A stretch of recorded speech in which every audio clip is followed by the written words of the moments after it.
Okay, so I have a very important question for you. Were you Team Gale or Team Peeta? Comment your answer below. This is very important. This is for scientific research that I am conducting at Alex Corp, in which we will be evaluating the sanity of the readers of Suzanne Collins.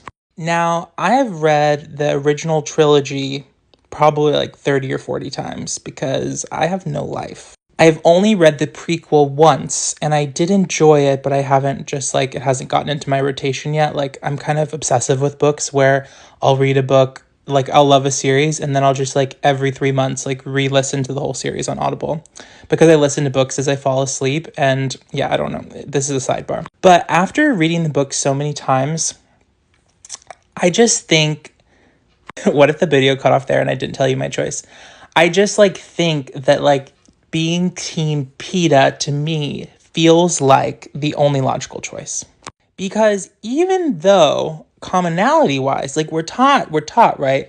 Oh, you should like be with someone who's compatible to you, someone who has the same interests, someone who likes to do the same things you do. And so, you might think like, oh, well, Katniss and Gale love hunting in the woods together. They're from the same town.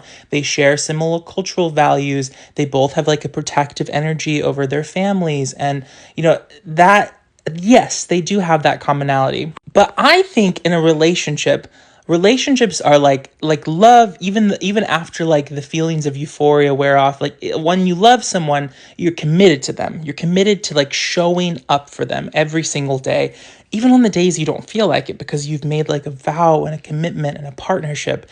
And I just feel like PETA is more true to that vow. Like I feel like he literally loves Katniss, and like beyond that, he like will show up for her. He'll like do things just to surprise her. And even though they don't seem like and I actually think it's kind of healthy that they have different interests. Like, he's really into like baking and painting, and she's, still into all her stuff.